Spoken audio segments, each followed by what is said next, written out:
Assalamualaikum murid-murid. Baiklah, pada hari ini kita akan belajar mengenai kata hubung.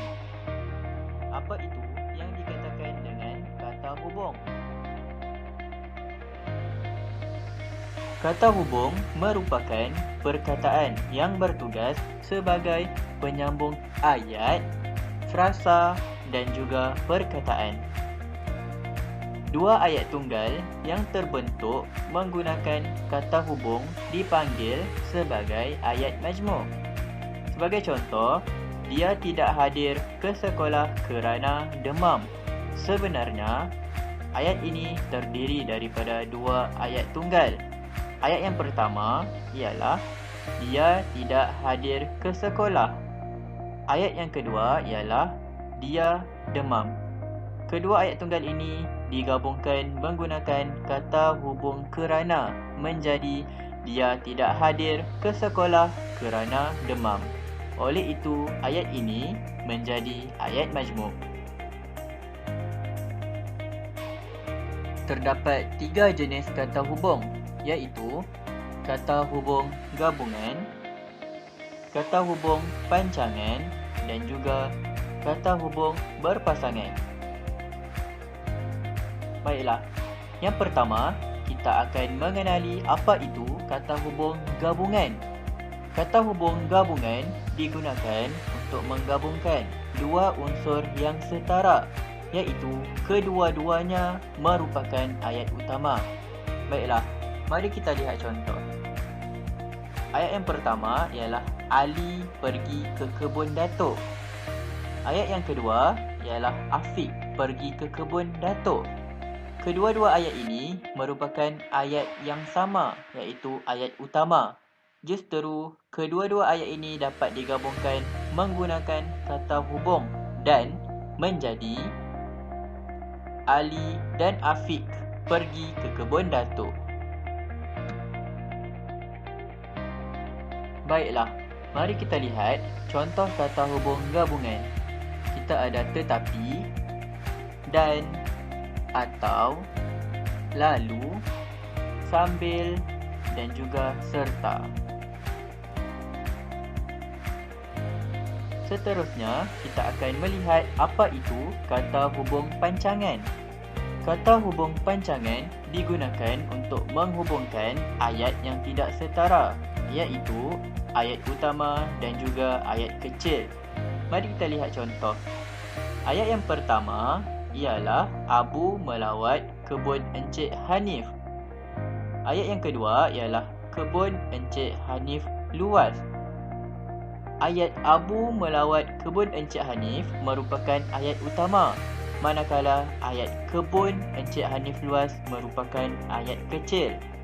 Justeru, kedua-dua ayat ini dapat digabungkan menjadi Abu melawat kebun Encik Hanif yang luas. Mari kita lihat contoh kata hubung pancangan. Kita ada yang, walaupun, kerana, agar, bahawa, sejak dan juga apabila. Baiklah murid-murid, terdapat tiga jenis kata hubung pancangan, iaitu kata hubung pancangan relatif, kata hubung pancangan keterangan dan juga kata hubung pancangan komplement. Mari kita lihat fungsi ketiga-tiga jenis kata hubung pancangan ini. Yang pertama ialah kata hubung pancangan relatif. Kata hubung pancangan relatif digunakan untuk menghubungkan ayat utama dan ayat kecil menggunakan kata relatif yang. Sebagai contoh, Haziq merupakan seorang murid yang baik. Ayat ini terdiri daripada dua ayat tunggal, iaitu Haziq merupakan seorang murid. Ini merupakan ayat utama. Ayat yang kedua ialah Haziq baik. Ini merupakan ayat kecil. Justeru, kedua-dua ayat ini digabungkan menggunakan kata relatif yang menjadi Haziq merupakan seorang murid yang baik. Ayat yang kedua ialah rumah yang besar itu milik Encik Ibrahim. Untuk memudahkan pemahaman murid-murid, kata hubung pancangan relatif ialah kata hubung yang sahaja. Seterusnya, terdapat juga kata hubung pancangan komplement. Kata hubung pancangan komplement menghubungkan ayat kecil iaitu pelengkap kepada ayat utama menggunakan kata hubung bahawa dan juga untuk. Sebagai contoh, dia menyatakan bahawa dia akan ke Singapura pada tahun harapan. Ayat ini terdiri daripada dua ayat tunggal.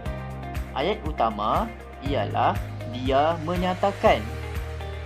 Ayat yang kedua ialah dia akan ke Singapura pada tahun harapan. Ayat dia akan ke Singapura pada tahun harapan merupakan pelengkap ataupun ayat kecil. Justeru dapat digabungkan kedua-dua ayat ini menggunakan kata hubung pancangan komplement bahawa menjadi dia menyatakan bahawa dia akan ke Singapura pada tahun harapan.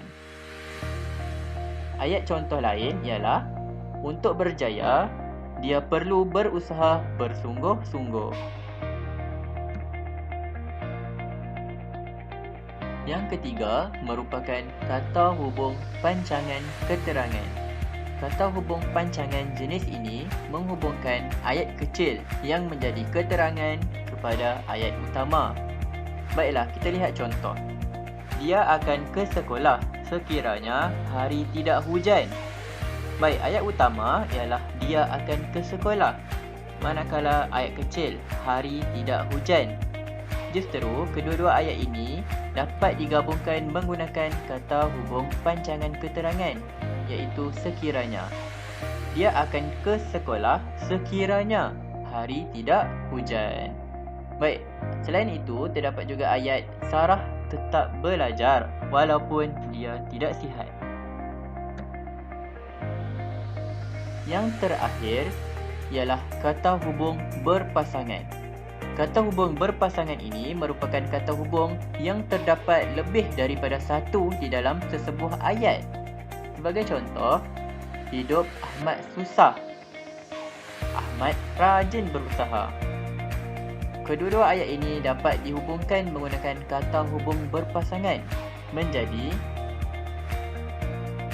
walaupun hidup susah, namun Ahmad rajin berusaha. Kita lihat contoh kata hubung berpasangan pada hari ini, iaitu walaupun, namun, baik, entah,